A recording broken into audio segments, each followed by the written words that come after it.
The FCC under Ajit Pai is moving to rescind the FCC rules that were implemented in 2015 by Tom Wheeler.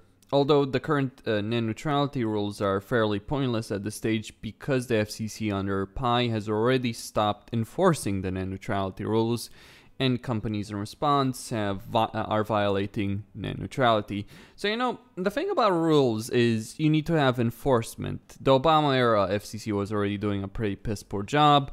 The Trump era FCC is doing no job at enforcing because Pai doesn't care. He's very much against the issue. So here's the point. Even if the rules as they are saved, unless Pai is changed, unless you have changes to FCC, it won't really matter. Is net neutrality important, however? Absolutely. As a principle, as a regulation, hell, even as a law, depending on the country you're talking about, it is very important. And when it comes to the United States, even more so, because the United States is arguably one of the most important countries when it comes to the internet. And when you have the person that invented the internet saying net neutrality is important, then it is important, and that's just kind of the situation. But what is net neutrality? Because there's a lot of disinformation that exists out there about what it actually does and why we are in the situation. Now, this picture is a simple idea of what net neutrality does and why it's important, just looking at it. But there is obviously more to it than just that. From the wiki. Wiki has a policy of neutrality, but it's also biased in different ways, like in terms of the information that they highlight as opposed to the information that exists out there overall. Now, wiki is generally objective, but it's just really what information is out there versus what information isn't out there, but it still would be relevant. But anyway, from a wiki. Net neutrality is the principle that ISPs and governments regulating most of the internet must treat all data on the internet the same, and not discriminate or charge differently by user, content, website, platform, application, type of attached equipment, or method of communication.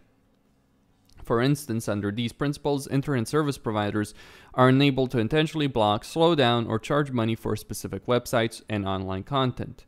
A widely cited example of a violation of net neutrality principles was the internet service provider Comcast's secret slowing of uploads from peer-to-peer file sharing applications by using forged packets. Comcast did not stop blocking these protocols like BitTorrent until the FCC ordered them to stop.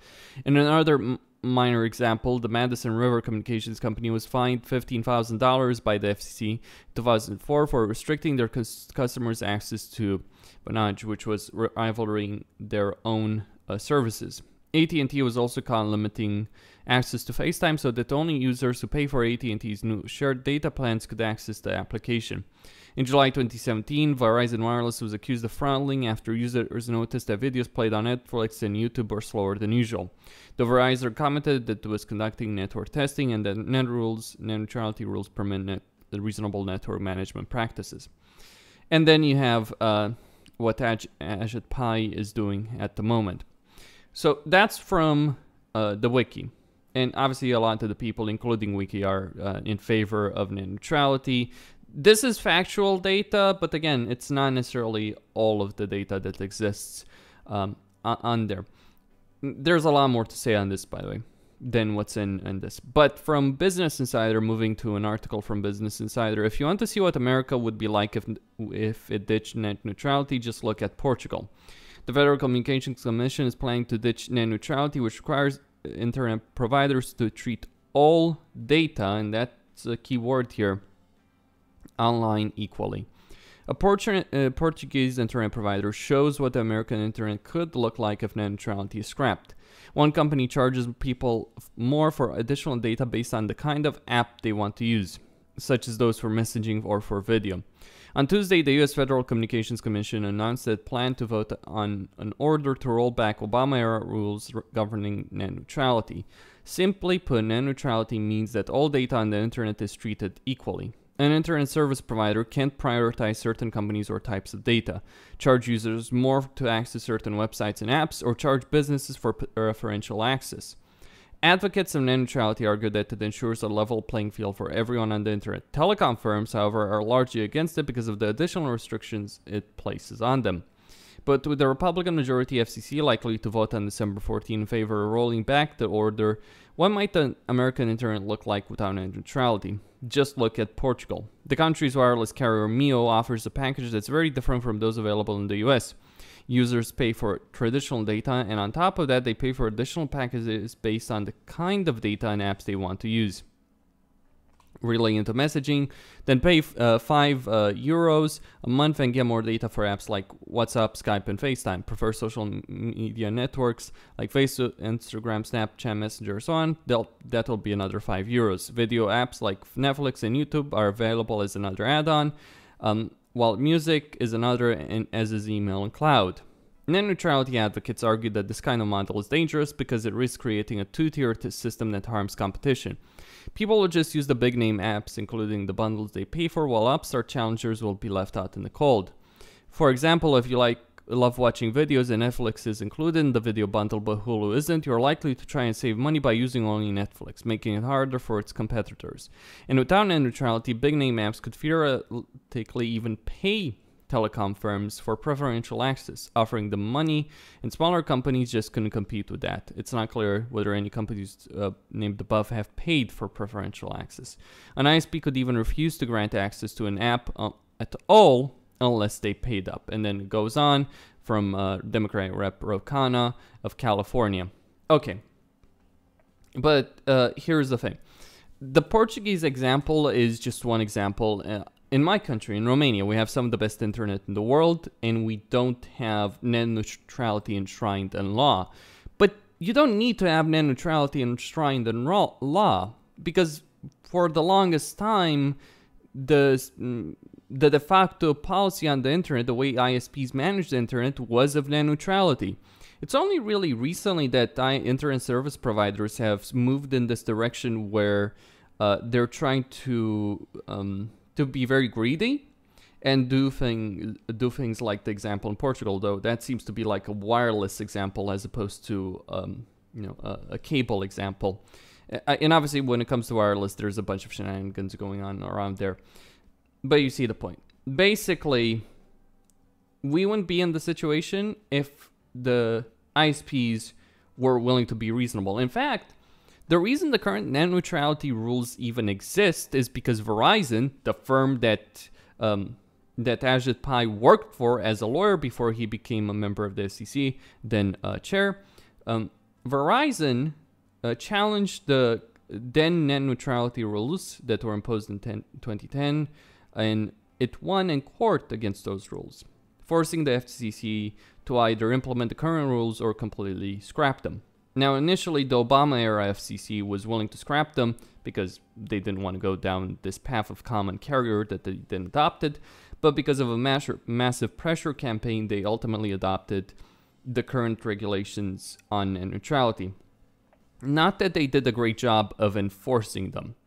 So, what does this really boil down to? Well, theoretically, if you revoke net neutrality, you could have examples like the one in Portugal, or far worse than Portugal. Understand, we're talking here of Comcast, which owns NBC. You're talking of AT&T, which wants to own CNN. You're talking of Verizon, which owns Yahoo News, if I'm not mistaken, or Yahoo in general. These are not just internet service providers. These are companies that have a media empire of their own.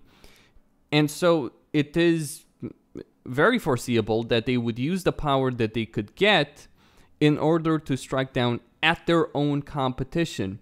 It's not the competition between firms on the internet who would try and get better traffic. It's literally these companies that are internet service providers that have a monopoly on large parts of America because of deals they've made with each other, that they could use their power to improve their own media services at the expense of others. So, for instance, this is really a fight between the ISPs and old media, because that's what they own generally, old media, and new media, because you have this fight between ISPs and big data. You have Amazon, which owns Twitch, you have Netflix, and you have Google, which are all in favor of net neutrality because they don't get blackmailed in effect.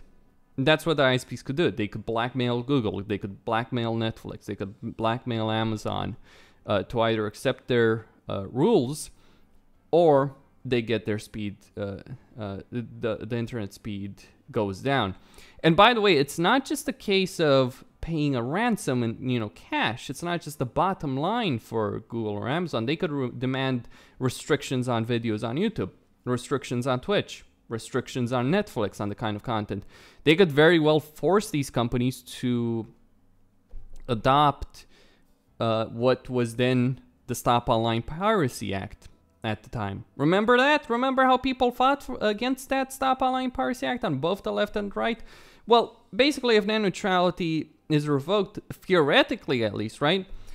You could see something similar ultimately take place on the internet, because you would just be giving the power of the ISPs to do something similar to that, to basically be the police force of the internet, without any law requiring policing of the internet, right? So, you know, and we live in an era, we live right now, after all the things that have gone on, Google, Facebook, Twitter, does anyone legitimately believe that giving companies like Comcast, Verizon, AT&T the ability to decide what is and what isn't acceptable on the internet is a good idea? The answer is no. Just like Google abused the power, Facebook abused the power, Twitter abused the power that they have because of lack of regulation, just like they abuse the power to decide what is and what isn't acceptable, to censor people, to demonetize on YouTube, the demonetization spree, the censorship, the advertiser-friendly nonsense, the copyright strike system, the content ID system, all of these horrific changes that we've been dealing on YouTube as content creators and as YouTubers in general. Imagine Comcast taking that and making it worse, because they could very well do so, theoretically. That's all in theory. Now, I have no love for YouTube. I have no love for Facebook or Twitter, considering all the shit they've done. But you don't side with Comcast or with Verizon or with AT&T just because you might think that it might end worse for Google or Amazon or any of that. Because it will ultimately end worse for people that require internet services. It will limit their access. It will increase the cost. And the way the internet got to what it is today is because we had this principle that people accepted and followed, but now everyone's, you know, trying to abuse the way that the internet's been going. By the way, same thing goes for YouTube, where YouTube got to where it is right now because people could make videos on anything. They could say whatever they want. They could have whatever opinion they wanted. Well, not anymore, right? And that's really hurting YouTube. But we don't have any competition because Google is such a big monopoly. And by the way, that's the same situation with Comcast or Verizon or AT&T. They're so big as companies, they don't have any competition. But rescinding net neutrality rules, you know, some people make the argument that rescinding the net neutrality rules would increase competition. It would do dog shit in terms of competition. It would give these companies even more power than they already have. It's just a pure pile of horseshit from a bitch boy of Verizon, which is Ajit Pai, and Mitch McConnell's bitch boy as well. I mean, yeah, I am very salting, but really, Mitch McConnell appointed this guy to the FCC in the first place. Does anyone that supports Trump or opposes Trump support Mitch McConnell? Does anyone trust Verizon? If so, you're just blind, deaf, and stupid to everything that they've done. And I do think a lot of people are blind, deaf, and stupid when it comes to the issue of Google. And maybe for a lot of people, this basically goes down. It's a fight between Google, Amazon, Netflix versus Comcast, Verizon, AT&T, because it is. Because when it comes to corporate interests, those are the main competing corporate interests, the big ones, the ones that everyone will know about. And if it really was just that, I'd say let them tear each other to shreds. But it's more than just that. It's not just how it might hurt Google's bottom line, because let's face facts, I couldn't give a damn about Google's bottom line. As a YouTube content creator, every single time that YouTube has had to make a choice between what's good for content creators and what's good for their bottom line, they have always chosen the bottom line. Whenever there's even been a risk to their bottom line, they've thrown content creators under the bus. And so why should I care about how YouTube does? Maybe it wouldn't be so bad to see YouTube collapse as a result of this, but the consequences of what would happen if net neutrality rules are revoked, the cost of not having them enforced in the first place under Ajit Pai is already bad enough. So this is not a good idea. Anyone who supports this doesn't understand fully what's going on. It's really giving a major gift. It's what these companies, these big ISPs want. And it's pursued by a person who literally worked for one of them, who was appointed by Mitch McConnell to the FCC as a member in the first place. And yes, then appointed as by Trump as chair, because Trump was told by the congressional GOP to pick that guy, as they told him to pick many other people. Now, if Trump wants to make a statement on the issue of net neutrality, he can do so. When was the last time Trump said anything about net neutrality? Oh, right, once in 2014, over 3 years ago. Not exactly the kind of political position that matters right now. So we'll see how it goes. I don't think that... the thing is, it's not going to be immediate. The impact is not going to be immediate. But if you have those rules revoked, and then you keep them revoked, you don't have them being brought on, because that could happen, right? The Democrats win, or, you know, someone is appointed, even maybe a Republican is appointed. There are Republicans who are very much in favor of net neutrality. It's not just like all Republicans want to get rid of net neutrality. That's not actually the case. Most Republican voters, that is, not elected officials, but most Republican voters, like most Democrats, support net neutrality. It has wide bipartisan approval within America.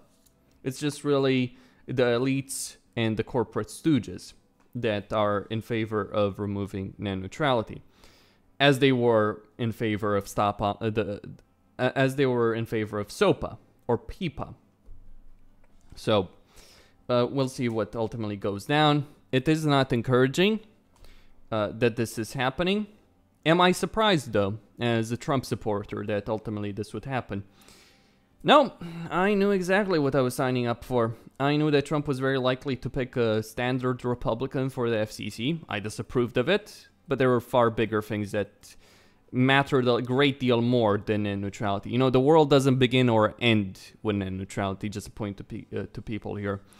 The world doesn't begin or end with net neutrality. That doesn't mean it's not important. It is important, and it is a bad thing to break those rules. Those rules should be improved upon, and what we should get in order to deal with the shenanigans that companies like Google, Facebook, Twitter have been engaging in is more regulation. You don't solve this kind of problems. You don't solve the issues of censorship on the internet by giving the ability to the ISPs to engage in the same kind of censorship, or even worse kind of censorship than what companies like Google, Twitter, Facebook have already engaged in. Because guess what? ISPs have far more power than Google or Facebook and Twitter to engage in widespread censorship. Does anyone trust these companies that they won't? Reminder, Comcast owns NBC, AT&T wants to own CNN, Verizon owns Yahoo. What is all in common with NBC, CNN, and Yahoo? Oh, they're all left-wing. Those are the companies that would benefit the most from this. Those are the companies that would use and abuse the power that they were given. So does anyone really want them to get this this gift on a golden platter? In fact, I'm actually wondering what the hell are the Republicans thinking of when it comes to this. I mean, I understand perfectly well why the Democrats support Google and Netflix and Amazon. I mean, you have Google during the election supporting Hillary, convincing YouTubers, literally bribing YouTubers to make videos in support of Hillary Clinton. You have that. You have Amazon, you have Twitch, right? You have Netflix, all that. So there is a political logic, right, for Democrats to take the stance of supporting net neutrality. Let's not pretend that there isn't a political stance here, that it's not because of political convenience. It absolutely is about political convenience for the Democrats to support these companies. But what's the political convenience exactly for Republicans to support Verizon, Comcast, and AT&T? I mean, unless Republicans are that just blind, deaf, and stupid.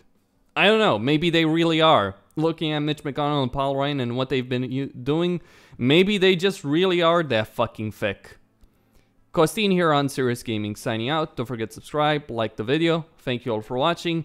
Stay tuned for more. And if you like my content, please do consider supporting me via PayPal or Patreon.